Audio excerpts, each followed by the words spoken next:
नमस्कार, आप देख रहे हैं रफ्तार मीडिया और मैं आपके साथ प्रियंका मलिक हाजिर। उत्तराखंड की तमाम छोटी बड़ी खबरें लेकर खबरों का रुख करेंगे, लेकिन सबसे पहले एक नजर हेडलाइंस पर।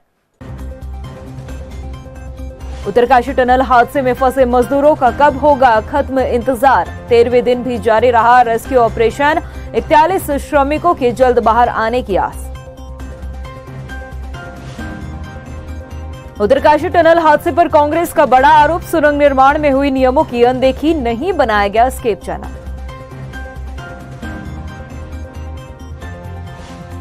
दून लूट मामले में पुलिस को मिली बड़ी सफलता। आरोपियों को किया गया गिरफ्तार, लेकिन अब भी गायब है करोड़ों का माल। चोरी किए गए गहनों की नहीं हुई रिकवरी। और हल्द्वानी में नगर निगम कर रहा सड़कों को अतिक्रमण मुक्त। नैनीताल रोड पर बनाए जा रहे सार्वजनिक शौचालय। कुमाऊं आने वाले पर्यटकों को मिलेगी बेहतर सुविधाएं। हेडलाइंस के बाद बुलेटिन में खबरें विस्तार से। उत्तरकाशी टनल में फंसे मजदूरों को बाहर निकालने के लिए रेस्क्यू ऑपरेशन अभी भी जारी है। उम्मीद की जा रही है कि सुरंग में फंसे मजदूरों को जल्द बाहर निकाल लिया जाएगा। रेस्क्यू अभियान अपने अंतिम चरण में है और इंतजार सिर्फ श्रमिकों के बाहर आने का है। यह रिपोर्ट देखिए।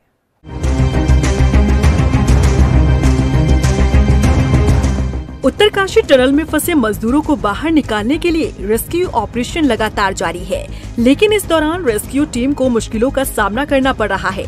धैर्य की परीक्षा लगातार ली जा रही है, लेकिन हर अड़चन को हराकर जीत हासिल करने की कोशिश में रेस्क्यू टीम जुटी हुई है।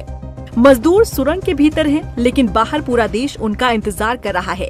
हालांकि उम्मीद की जा रही थी कि रेस्क्यू के 12वें दिन रात होते होते टनल से खुशखबरी आ सकती है, लेकिन ड्रिलिंग के रास्ते में लोहे की रॉड आने की वजह से मशीन खराब हो गई थी। मशीन में खराबी आने की वजह से ऑपरेशन बीच में रोक दिया गया था। दिल्ली से एक्सपर्ट बुलाकर उन्हें ठीक कराया गया और अब पाइप डालने का काम फिर से शुरू किया गया है। अधिकारियों का भी कहना है कि सब ठीक रहा तो दिन ढलने तक ऑपरेशन कंप्लीट हो जाएगा। बता दें कि बुधवार की रात को चले अभियान की रफ्तार से ये उम्मीद जताई जा रही थी कि बृहस्पतिवार यानी कि रेस्क्यू ऑपरेशन के 12वें दिन सुबह तक सभी 41 मजदूर सकुशल बाहर आ जाएंगे, लेकिन रात को अमेरिकन ऑगर ड्रिल मशीन की राह में लोहे की सरिये और गाटर आ गए, जो कि टनल के भीतर के स्ट्रक्चर के लिए बनाए गए थे। बार बार उम्मीद बंधती है कि जल्द सुरंग में फंसे हुए 41 मजदूर बाहर आने वाले हैं, लेकिन अचानक कोई अड़चन पैदा हो जाती है। टनल हादसे में रेस्क्यू ऑपरेशन अब आखिरी पड़ाव पर है। बचाव दल सुरंग के अंदर फंसे मजदूरों को निकालने के बहुत करीब पहुंच गए हैं। रेस्क्यू ऑपरेशन का आज 13वां दिन है। अब मजदूरों और रेस्क्यू टीम के बीच महज कुछ मीटर की ही दूरी बची है। इससे पहले गुरुवार को ऐसा वक्त भी आया जब संभावना बढ़ गई थी कि कुछ ही घंटे में ऑपरेशन पूरा हो जाएगा। हालांकि प्लेटफॉर्म पर दरारें दिखाई देने के बाद ड्रिलिंग रोकनी पड़ी थी। अधिकारियों ने कहा ड्रिलिंग 48 मीटर तक पहुंच गई है, लेकिन जिस प्लेटफॉर्म पर ड्रिलिंग मशीन टिकी हुई है उसमें दरारें दिखाई देने के बाद बोरिंग को फिर से रोकना पड़ा। रेस्क्यू टीम मजदूरों के काफी करीब पहुंच गई है। अब ये दूरी सिर्फ 9 से 12 मीटर की रह गई है। बता दें कि ऑगर मशीन के जरिए ही सुरंग के मलबे में ड्रिलिंग करके 800 mm व्यास के पाइप डाले जा रहे हैं। इन्हीं पाइप से मजदूरों को बाहर निकालने की योजना है। हालांकि मशीन में बार बार खामी के चलते मजदूरों को अभी तक निकाला नहीं जा सका है। हालांकि रेस्क्यू ऑपरेशन अपने आखिरी पड़ाव पर है। दरअसल मजदूरों को टनल से बाहर निकालने के लिए रेस्क्यू एजेंसियों ने 5 प्लान बनाए हैं। इनमें वर्टिकली और हॉरिजॉन्टली खुदाई भी शामिल है, लेकिन एजेंसियों को सबसे ज्यादा भरोसा ऑगर मशीन द्वारा की जा रही हॉरिजॉन्टल ड्रिलिंग पर है। ऐसे में उम्मीद है कि जल्द ही राहत की खबर सामने आएगी। रफ्तार मीडिया के लिए देहरादून से ब्यूरो रिपोर्ट।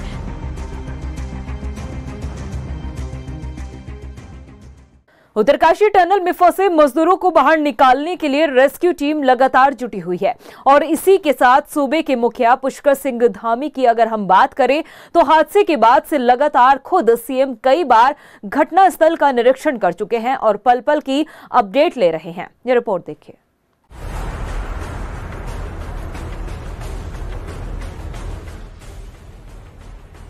टनल हादसे के बाद मोर्चे पर सीएम धामी लगातार पल पल की ले रहे अपडेट। फंसे मजदूरों का बढ़ा रहे हौसला, सीएम बखूबी निभा रहे जिम्मेदारी। उत्तरकाशी टनल जैसी घटना किसी भी राज्य के लिए एक बड़ी हानि है। अंदर फंसे मजदूरों को सुरक्षित बाहर निकालना सूबे के मुखिया के लिए बड़ी जिम्मेदारी है। और उत्तराखंड के मुख्यमंत्री पुष्कर सिंह धामी की बात करें तो हादसे के बाद से लगातार सीएम धामी टनल के रेस्क्यू ऑपरेशन पर नजर बनाए हुए हैं। पल पल की अपडेट सीएम ले रहे हैं और देश के प्रधानमंत्री नरेंद्र मोदी को अपडेट की जानकारी दे रहे हैं। एक प्रदेश के मुखिया होने के नाते सीएम धामी बखूबी इस बात को समझते हैं कि इस वक्त टनल के अंदर फंसे मजदूरों से लेकर रेस्क्यू में जुटी टीम उनकी एक बड़ी जिम्मेदारी है और ऐसे में सीएम धामी खुद घटना स्थल का कई बार निरीक्षण कर चुके हैं। उत्तरकाशी हादसा 12 नवंबर दीपावली के दिन सुबह हुआ और इसके अगले ही दिन सीएम धामी घटना स्थल पर पहुंच गए और सभी जरूरी कदम उठाने के अधिकारियों को निर्देश दिए गए। अब भी सीएम लगातार 3 दिनों से घटना स्थल पर बने हुए हैं। मजदूरों को बाहर निकालने के लिए चल रहे ऑपरेशन की मॉनिटरिंग के लिए मातली में मुख्यमंत्री का अस्थायी कैंप कार्यालय खोला गया, जहां सीएम रह रहे हैं और रेस्क्यू ऑपरेशन पर नजर बनाए हुए हैं। इन गतिविधियों से सीएम धामी ने ये साफ संकेत दे दिया है कि इस वक्त उनके लिए प्राथमिकता टनल में फंसे मजदूरों के अलावा कुछ और नहीं। वहीं इगास के मौके पर माना जा रहा था कि रेस्क्यू टीम को सफलता हाथ लग सकती है, अच्छी और राहत भरी खबर आ सकती है, लेकिन ऐसा न होने के कारण मुख्यमंत्री आवास में इगास कार्यक्रम को भी स्थगित कर दिया गया। मुख्यमंत्री ने कहा, हमारे लिए वास्तविकता इगास का क्षण तब होगा जब सभी 41 मजदूर सुरंग से सुरक्षित बाहर आ जाएंगे। वहीं बीते दिन टनल में फंसे सभी मजदूरों से सीएम धामी ने फोन पर बातचीत कर उनका हौसला बढ़ाने का काम किया। ये वाकई में अपने आप में महत्वपूर्ण होता है कि जब इस तरह की कोई घटना घटी हो और उस समय हौसला बढ़ाने भर से ही रास्ता आसान नजर आने लगता है।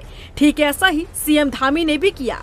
नहीं, बहुत सब लोगों की दुआ है कि जल्दी से जल्दी सब लोग बाहर आ जाएंगे। हम लोग प्रार्थना कर रहे हैं और यहाँ पर सारी चीज़ें, एम्बुलेंस की व्यवस्था कर रखी है। बाहर जैसे ही आप लोग बाहर आएंगे, अस्पताल की व्यवस्था है, उसके अलावा जो भी सब इंतजाम हो सकते हैं वो सारे के सारे हम लोग कर रहे हैं। और बहुत बड़ा ऑपरेशन चल रहा है, पूरे देश भर से सारी मशीनें यहाँ पर आई हुई हैं, सारे एक्सपर्ट आए हुए हैं, विदेशों के भी आए हुए। इतना ही नहीं, सीएम ने टनल में फंसे मजदूरों को बाहर निकालने के लिए दिन रात रेस्क्यू में जुटी टीम की भी पीठ थपथपाई और हौसला बढ़ाया। सीएम धामी द्वारा अपनी जिम्मेदारियों को बखूबी निभाना इस बात को सिद्ध करता है कि जो विश्वास राज्य की जनता ने और केंद्र नेतृत्व ने उनके ऊपर जताया है, उस पर सीएम धामी खरे उतर रहे हैं। रफ्तार मीडिया के लिए देहरादून से ब्यूरो रिपोर्ट। उत्तरकाशी टनल में फंसे श्रमिकों को निकालने के लिए जहां लगातार प्रयास किए जा रहे हैं, तो वहीं टनल के निर्माण को लेकर बरती गई अनियमितताओं को लेकर भी अब सवाल उठने लगे हैं। लेकिन कांग्रेस के द्वारा एक ऐसा आरोप लगाया गया है जो सीधे प्रधानमंत्री नरेंद्र मोदी के द्वारा लिए गए फैसले की अनदेखी का है। ये रिपोर्ट देखिए। उत्तरकाशी हादसे पर पीएम चौकन्ने, उत्तराखंड के अधिकारी निकले लापरवाह, टनल निर्माण में अनियमितता के आरोप।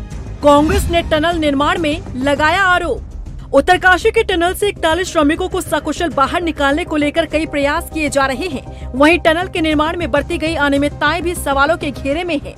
कांग्रेस प्रदेश उपाध्यक्ष सूर्यकांत धस्माना ने एक ऐसा आरोप लगाया जो टनल निर्माण से जुड़ा है और सीधे केंद्र सरकार से भी। सवाल उठाते हुए उन्होंने कहा कि यदि टनल निर्माण में अनदेखी नहीं होती तो श्रमिकों को पहले दिन ही टनल से बाहर निकाल लिया जाता। केंद्रीय कैबिनेट बैठक में सिलक्यारा टनल में स्केप टनल को भी मंजूरी प्रदान की गई थी, लेकिन स्केप टनल नहीं बनाया गया।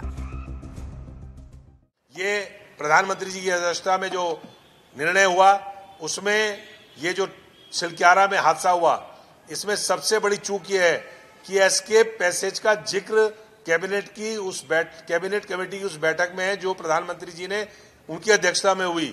एस्केप पैसेज नहीं बनाया गया। एस्केप पैसेज बनाया गया होता तो ये 13 दिन का जो पूरा इतना जद्दोजहद चल रही है 41 श्रमिकों को बचाने की, वो नहीं करनी पड़ती, उनकी जान पहले दिन ही बच जाती। अब आपको बताते हैं स्केप टनल के बारे में कि आखिर ये होता क्या है और क्यों बनाया जाता है। दरअसल टनल के निर्माण के साथ अगर किसी तरह का भूधसाव होने से टनल बंद हो जाती है तो टनल की बगल में साथ साथ एक छोटी टनल बनाई जाती है, जिससे आपात स्थिति आने में इस्तेमाल किया जाता है ताकि किसी तरह की बाधा ना हो। इसी छोटी टनल को स्केप टनल कहते हैं, जिसे सिलक्यारा में भी मंजूरी मिली थी, लेकिन इसे टनल के साथ नहीं बनाया गया। इसी मुद्दे को लेकर कांग्रेस सवाल खड़े कर रही है, लेकिन बीजेपी कांग्रेस को इस समय ऐसे सवाल खड़े न करने की सलाह दे रही है। एक और पूरा देश जो उन श्रमिकों को बचाने के लिए प्रयास कर रहा है, ये लोग कमियां निकाल रहे हैं। इनको ऐसे वक्त में कम से कम इस प्रकार की नकारात्मक राजनीति नहीं करनी चाहिए। पहला ध्यान हमारा हमारे श्रमिक भाइयों को निकालने पर है और उसको लेकर हम जी जान से जुटे हुए हैं। मुख्यमंत्री लगातार वहां पर स्वयं कैंप के कार्यालय किए हुए हैं, ये इनको देखना चाहिए और सकारात्मक रहना चाहिए। कुल मिलाकर सवाल बड़ा है कि यदि सिलक्यारा टनल के साथ स्केप टनल को मंजूरी मिली थी तो इसे बनाया क्यों नहीं गया। वास्तव में ये जांच का विषय है। ऐसे में देखना होगा कि केंद्र सरकार इन पहलुओं को परखते हुए किस तरह से आगे कदम उठाती है। रफ्तार मीडिया के लिए देहरादून से मनीष डंगवाल की रिपोर्ट।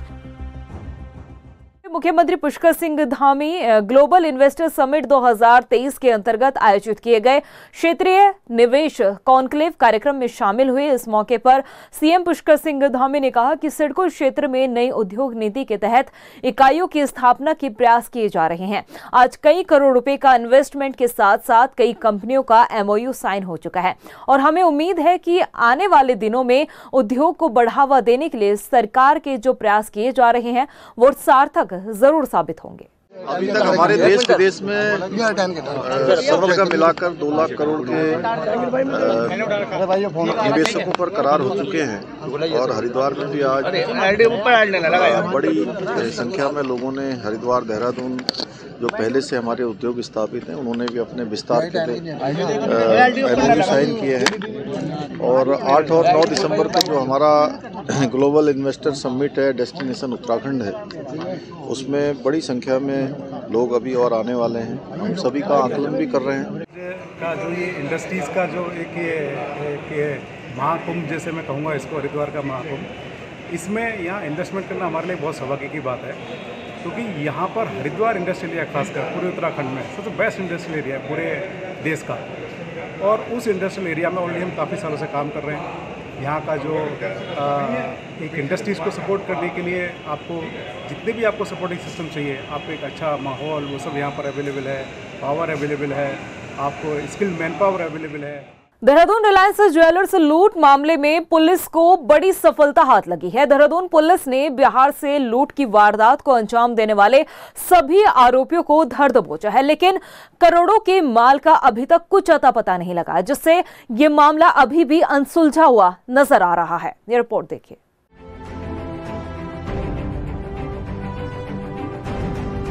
दून लूट मामले में पुलिस को मिली सफलता। लुटेरों को पुलिस ने किया गिरफ्तार, लेकिन अब भी गायब है करोड़ों का माल। मामले की गुत्थी अब भी अनसुलझी, करोड़ों के गहने की नहीं हुई रिकवरी।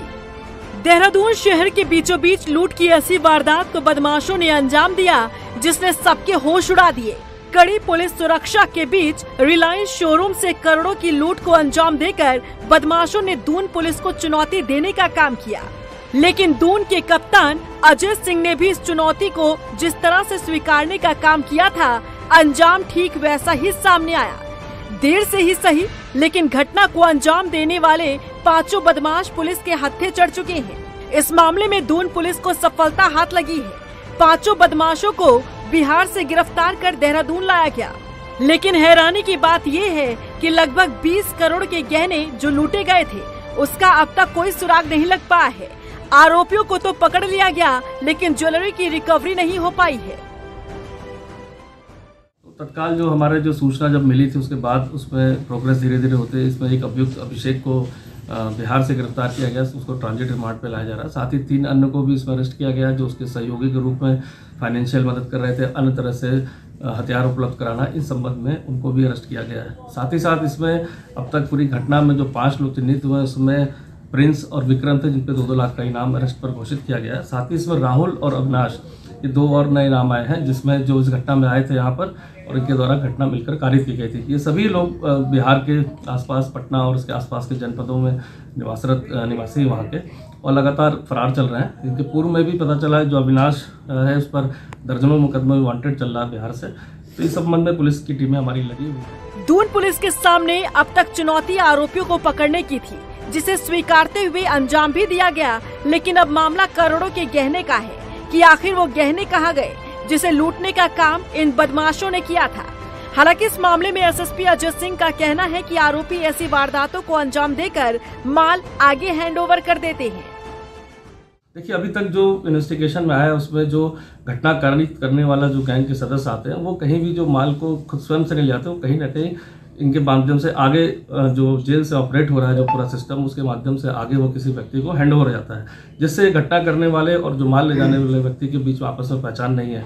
लेकिन जिस तरह के हमारे पास साक्ष्य आ रहे हैं उसके हिसाब से मुझे लगता है कि आने वाले समय में उस चेन को भी हम ब्रेक कर पाएंगे और किस जगह पर माल गया है, किन परिस्थितियों में कहाँ पर उसको सेल किया है या नहीं किया है, सभी चीज़ों का पता होगा।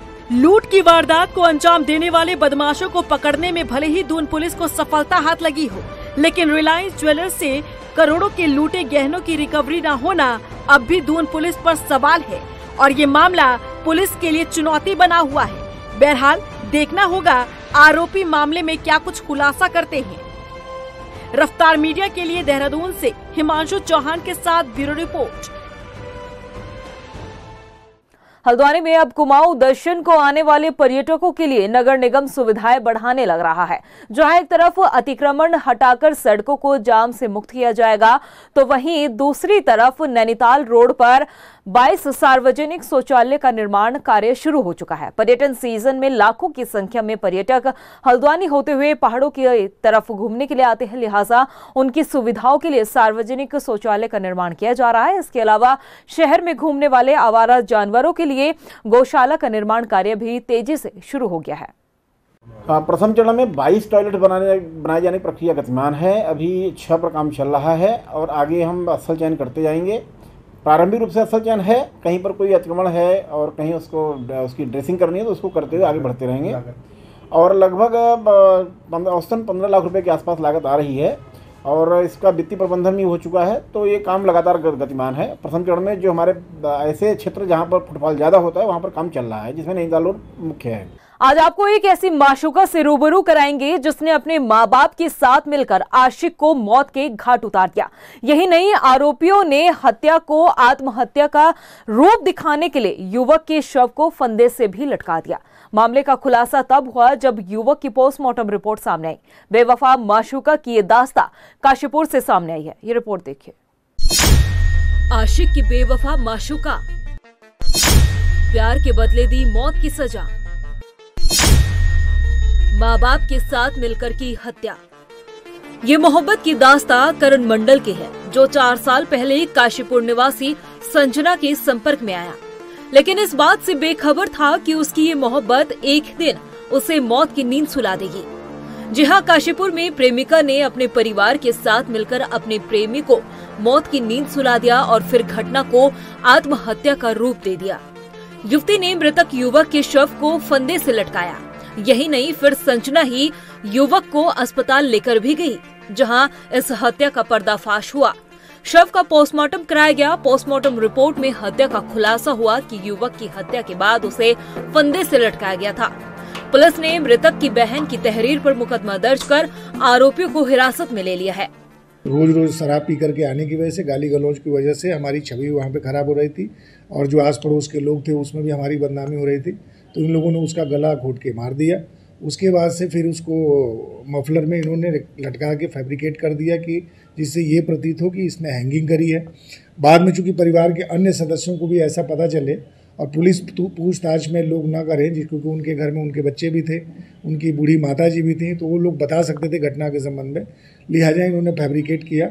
लेकिन चूंकि पोस्टमार्टम की जो रिपोर्ट में आई स्ट्रैंगुलेशन और जो CDR के एनालिसिस और अन्य जो पूछताछ में चीज़ें आई, तो लिहाजा तीनों को अभियुक्त बनाया गया, जिसमें जो आरोपी लड़की संजना, इसके पिता विनोद और इसकी माता रमा देवी को हमने अभियुक्त बनाया है। इनको आज अरेस्टिंग की गई है, माननीय न्यायालय के समक्ष इनको पेश किया। वहीं इस पूरी वारदात के बाद युवती ने पुलिस को बताया कि दोनों के बीच सब कुछ ठीक ठाक चल रहा था, लेकिन कोविड के लॉकडाउन के बाद से करण का कारोबार मंदा हो गया था। आर्थिक परेशानी के चलते वो आए दिन नशा करता था और उसके साथ गाली गलौज और मारपीट किया करता था। हत्या वाले दिन भी करण ने संजना के साथ मारपीट की थी।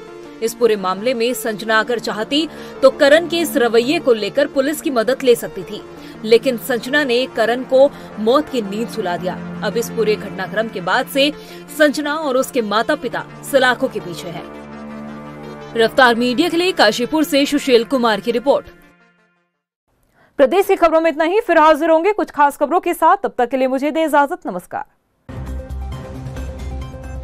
उत्तरकाशी टनल हादसे में फंसे मजदूरों का कब होगा खत्म इंतजार, 13वें दिन भी जारी रहा रेस्क्यू ऑपरेशन, 41 श्रमिकों के जल्द बाहर आने की आस। उत्तरकाशी टनल हादसे पर कांग्रेस का बड़ा आरोप, सुरंग निर्माण में हुई नियमों की अनदेखी, नहीं बनाया गया एस्केप चैनल।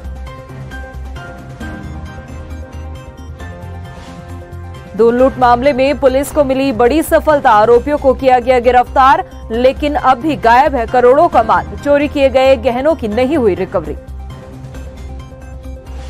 और हल्द्वानी में नगर निगम कर रहा सड़कों को अतिक्रमण मुक्त, नैनीताल रोड पर बनाए जा रहे सार्वजनिक शौचालय, कुमाऊं आने वाले पर्यटकों को मिलेगी बेहतर सुविधाएं।